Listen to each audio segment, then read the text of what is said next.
I'm Jonathan. And we're Creative for Learning. Today we are going to dive into a timely, controversial, and delicious topic: guilt, fairness, and Girl Scout cookies. Thin mints. The box is empty because we've almost eaten it all. This past week, we've heard conversations on the internet about the arrival of Girl Scout cookies, and we know they've arrived because we've eaten them. Thank you, neighbors.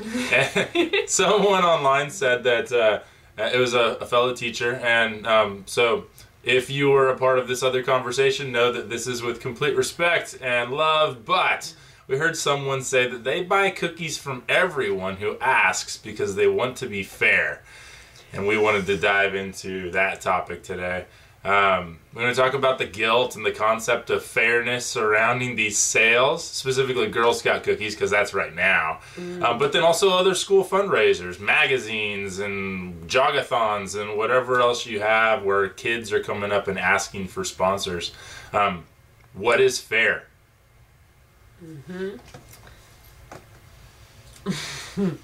What do you want to? You want to? Actually, so You talk while I'll eat. now, of course, there's nothing wrong with Girl Scout cookies. I quite love them. I mean, there's been stories of interesting things, but I can't remember any details to them. But in my mind, Girl Scout cookies are yummy and good. The question, though, is it fair to buy one from each student? I know back when I was teaching first and second grade, I think that's brownies. I don't know if they sold them yet, but I was kind of prepared for past students to come back, and I'm just showing the box, but that's fine. But that whole idea of like, okay, so it's fine if I've got like 2 kids in my class, like 2 boxes of Girl Scout cookies, that's good. And even like if you have 7 or 8, like that's good if you're stocking up, whatever. But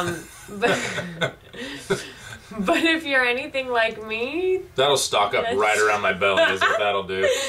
I have no willpower. I was joking with John that there's this story, Frog and Toad together, and there's a story in it called Cookies that I didn't quite appreciate when I was a child, but I now appreciate because it talks about having no willpower and trying to create willpower, and it's just really funny. So I do a literary connection for you. I like the end of it. Now we have no more cookies to eat, said Toad sadly. Not even one. Yes, said Frog, but we have lots and lots of willpower. Because they gave it to the birds. Anyways. So, willpower. I don't have a lot of willpower. So me buying like 7 or 8 boxes of cookie actually just for my health is not a wise choice. Because we will eat them in a week. Eat them all. And what are the... I'd like to think it wouldn't be a week. I don't want to look, but I need to look at the calories on there. Anyways, so just what do you do then? Like, we're kind of saying it in a joking way, but really, like, what is the boundary that you're going to create? Are you going to just say, no, I'm not buying any cookies from any students? Which I think is actually what I did. I just said like, oh, I'm not buying. Which means you can't get cookies, and that's not fair for you. I always had some kind of family friend that I knew that I could search out to buy it from. Yeah. But then that way, I think in my mind, that felt fair. Like, I'm not buying one from anyone. But in reality, maybe it wasn't necessarily fair. It was you avoiding the topic. That, knowing my personality, that could be true. But then I also was disappointing, however many You're disappointing everyone equally, and that made it fair. Is that... that's... I think that's what I finally came down to. Yeah. Well... one of the ways that we want to think about it, or at least that I've thought about it, is in my classes when students would come up to me with sales things, is I would buy from the first person I wanted to buy from. And usually it was the first person. I can't think of a time that I wouldn't buy from the first person. Here's how I would see that it was fair. They all had the same opportunity. They all could have come to me first and asked, Mr. Stevens, will you buy some cookies? And I would have said, yes, good job for working hard and getting to me first. And so I think in good conscience I could buy from the first one, and then for every other cookie seller I might say something like, you know, I would have, but you weren't the first one to get to me. I already bought some. You better get to the next person before that person gets there first. Like, well, why is it that fairness equals buying the same from everybody? Like, how come the result is what makes it fair instead of the opportunity? Like, I thought equal opportunity, not equal result, was what fairness was. Mm-hmm. And so I want to give my kids equal opportunity, but fairness is not equal grades. I mean, I've heard that legendary story, which I don't think is true, about the college class where the students were bringing up some socialist ideas about everybody wanting to have the same grades, and so the teacher said, okay, well, that's what we'll do. We'll average all of the grades. Every single test, we'll take the average, and every student will get the same grade. And by the end of the class, the legend goes that they were all failing because nobody was trying anymore. I mean, so you don't think that's true? That everyone stopped trying? I've looked it up, and I couldn't find that it was a real class. Oh, got it. Okay. Maybe it was, but regardless, the idea I think is true. Like, why would I work hard if I end up, So I tell those students, no, like, I want to breed some kind of entrepreneurship and competition. Like, work hard. I would rather them learn that not everyone gets the same thing, because not everyone works as hard or as smart or as relentless as you. Like, for that student who came first, I don't want them to see that they could have waited longer. Like, they needed to get there first and work hard, and they got it. Like, I want them to know the feeling of them getting the only sale. Like, I got the only sale because I worked my butt off. Like, I want them to feel that. And they don't feel that if they find out that, oh yeah, Mr. Stevens is buying from everyone.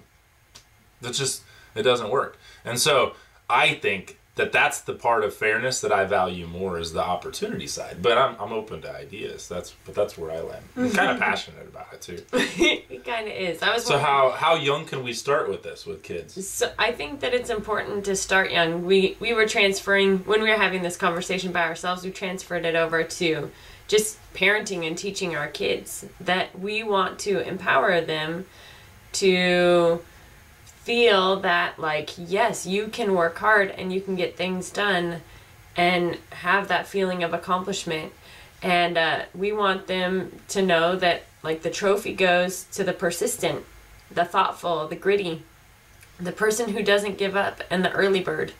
They have to work hard. We want our kids to learn to work hard. And as a teacher, this is one way that you can kind of model that concept. Yeah, and talk about it. Bring it up. Like, here's the reason I'm not buying from all of you.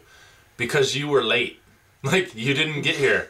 You know, if you want to succeed, sometimes you actually have to do the work first and be the most excited and be the most you gotta do that. And maybe you're the person who has to ask 5 times. Like, if I had a rule, like, go back to my rule. This is where I might break that rule.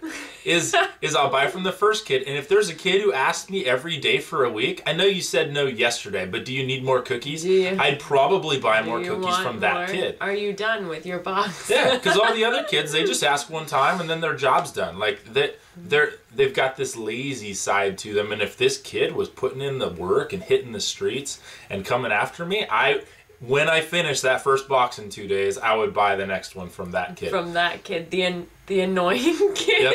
In fact, remember earlier how I said I would say no and then say yes? Mm-hmm. If that kid was asking me every day, I would say no, knowing that he was going to ask me again, because I would want to buy from that kid. Right? I totally would. And so while we were finishing that first box, I would say no, and then I would say yes to that kid.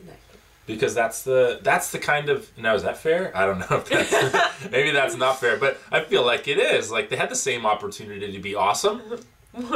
We're not saying we have the right answer. We might not. This is just our opinion. We've been talking about. But there was the conversation going, and it was pretty excited on Facebook, and so we wanted to raise it here as well. So share your thoughts. Conversation of the day. What do you think about buying and selling Girl Scout cookies on campus? And how can we teachers handle our cookies? No, how can we handle it in a way that is fair to them and to us and our waistlines? Go and enjoy.